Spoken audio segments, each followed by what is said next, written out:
നടൻ തമൽ റോയ് അന്തരിച്ചു. നിരവധി സിനിമ സീരിയലുകളിൽ അഭിനയിച്ച നടൻ. മരണം ഉറക്കത്തിൽ വന്ന ഹൃദയാഘാതം കാരണം. മുതിർന്ന ബംഗാളി ചലച്ചിത്ര ടെലിവിഷൻ നടൻ തമാൽ റോയ് ചൗധരി അന്തരിച്ചു.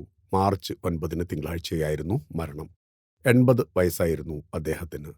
റോയ് ചൗധരി ദക്ഷിണ കൊൽക്കത്തയിലെ വീട്ടിൽ ഉറക്കത്തിൽ സംഭവിച്ച ഹൃദയാഘാതത്തെ തുടർന്നാണ് മരണപ്പെട്ടതെന്നാണ് കുടുംബം നൽകുന്ന സൂചന. നാടകം, ടെലിവിഷൻ, സിനിമ എന്നിവയിലൂടെ തിളങ്ങി നിന്ന അദ്ദേഹം പതിറ്റാണ്ടുകളായി നീണ്ട തന്റെ കരിയറിൽ നിരവധി പ്രശസ്ത ചലച്ചിത്ര നിർമ്മാതാക്കളോടൊപ്പം പ്രവർത്തിച്ചിട്ടുണ്ട്.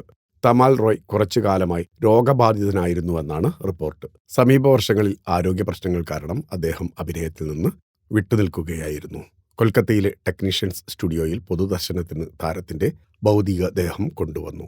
അദ്ദേഹം അഭിനയിച്ച ജനപ്രിയ ചിത്രങ്ങളിൽ ദി നെയിം സേക്ക്, ചാലഞ്ച്, ഹലുവാലെ, ബിന്ദാസ്, ആമസോൺ, ഓബിജാൻ, ചന്ദർ പഹാർ എന്നിവ ഉൾപ്പെടുന്നു.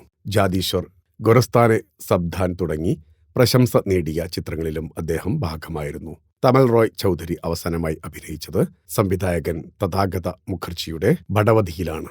അദ്ദേഹം സ്വന്തമായി കൊൽക്കത്ത പെർഫോം ആർട്സ് എന്ന നാടക ഗ്രൂപ്പും നടത്തിയിരുന്നു.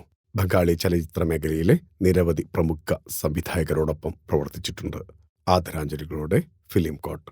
നിങ്ങളുടെ കരുത്തിൽ ഞങ്ങൾ ഉയരുകയാണ്. സബ്സ്ക്രൈബേഴ്സ് 10 ലക്ഷം കടന്നിരിക്കുന്നു. സ്വർണ്ണ തളിക നേടാൻ സഹായിച്ചതിന് നന്ദി. നിങ്ങളും ബെൽബട്ടൺ അമർത്തോ. നല്ല വാർത്തകളുടെ നോട്ടിഫിക്കേഷൻ ഉടനെത്തും. വിശ്വസിച്ച് ഒപ്പം നിൽക്കുന്നവർക്ക് ഒരിക്കൽ കൂടി നന്ദി.